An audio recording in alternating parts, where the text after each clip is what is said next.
Bismillah wassalatu wassalamu ala rasulillah. Assalamualaikum warahmatullahi wabarakatuh. Alhamdulillah, jika kalian seorang muslim, maka sempatkanlah untuk menjawab salam. Sebab memberi salam itu hukumnya sunnah dan menjawabnya wajib. Yuk tulis salam kalian di kolom komentar. Dan juga sebagai bukti kecintaan kita kepada Rasulullah, jangan lupa untuk bersalawat kepada Nabi kita, tercinta Muhammad alaihi salatu wassalam. Dan bagi kalian yang ingin mendapatkan syafaat dari Nabi, ketik amin di kolom komentar.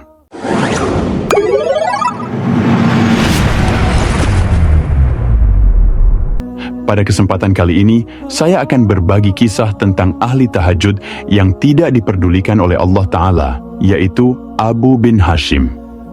Kisah orang ahli tahajud yang menangis karena tidak diperdulikan Allah Subhanahu wa Ta'ala. Dikisahkan dahulu ada seorang ahli ibadah yang hampir bertahun-tahun tidak pernah meninggalkan salat tahajud. Hal ini tentu suatu kebanggaan bagi orang-orang beriman, karena suatu pertanda bahwa ia adalah seorang ahli ibadah. Malam-malam yang biasa digunakan untuk orang-orang tidur, ia gunakan untuk qiyamul lail beribadah kepada Allah Subhanahu wa Ta'ala. Namun sayangnya ia malah tidak termasuk golongan para pecinta Allah. Berikut kisah selengkapnya. Dikisahkan bahwa dahulu hiduplah seorang ahli ibadah yang bernama Abu bin Hashim. Hampir sepanjang tahun ia tidak pernah meninggalkan salat tahajud di waktu malam. Pada suatu malam, Abu Hashim hendak berwudu untuk menjalankan salat tahajud. Tetapi saat berwudu, Abu bin Hashim terkaget karena mendapati adanya sosok makhluk yang berada di bibir sumur miliknya. Abu Hashim lantas bertanya, "Hai hamba Allah, kau itu siapa?" Sosok misterius itu lantas menjawabnya, "Diriku adalah malaikat yang diutus Allah Subhanahu wa Ta'ala." Mendapati jawaban tersebut, tentulah membuat Abu bin Hashim terkaget. Namun ia juga merasa bangga sekali karena dirinya didatangi seorang tamu yang mulia, yaitu malaikat. Abu bin Hashim lantas bertanya tentang maksud kedatangan sang malaikat. "Apa yang tengah kau lakukan di sini?" tanya Abu Hashim kepada malaikat. Malaikat menjawab, "Diriku diperintahkan untuk mencari hamba pecinta Allah Subhanahu wa Ta'ala." Kala itu Abu Hashim melihat malaikat itu membawa buku berukuran tebal. Hal ini tentu mengundang rasa penasaran.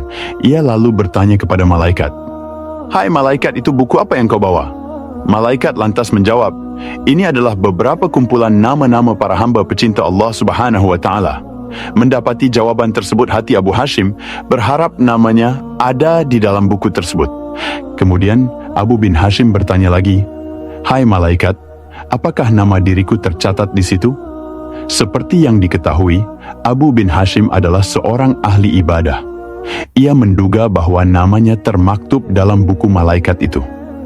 Hal ini sebab Abu bin Hashim senantiasa mengerjakan salat tahajud di malam hari, berdoa dan melakukan munajat kepada Allah Subhanahu wa Ta'ala pada waktu sepertiga malam. Namun setelah dicek oleh malaikat, ternyata nama Abu bin Hashim tidak tercatat dalam buku itu. Abu bin Hashim lantas kedua kalinya meminta malaikat untuk mengecek ulang namanya. Namun tetap saja namanya tidak ditemukan. Malaikat berkata kepada Abu Hashim, "Benar, namamu tidak ada dalam buku ini." Melihat ketiadaan namanya, Abu bin Hashim lantas badannya gemetar, lalu terjatuh dan tersungkur di depan malaikat itu. Abu bin Hashim lantas menangis, seraya berkata, "Betapa ruginya aku yang senantiasa berdiri tegak pada setiap malam dalam tahajud dan bermunajat.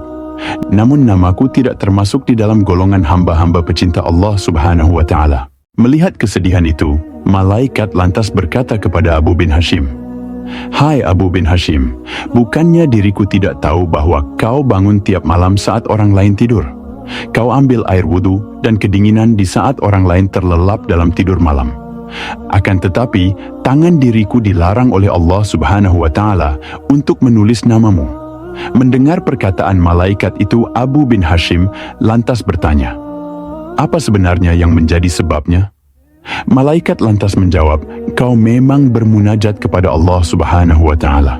Tetapi dirimu memamerkan hal itu dengan bangga kemana-mana dan hanya asyik beribadah, hanya memikirkan diri sendiri. Itu di kanan kirimu terdapat orang yang tengah tepar sakit dan kelaparan. Kau tidak menjenguk dan tidak memberi mereka makanan.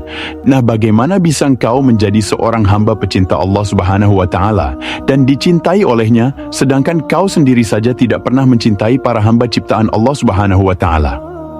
Setelah mendengar penjelasan malaikat itu, sontak Abu Hashim bagai tersambar petir di waktu siang bolong.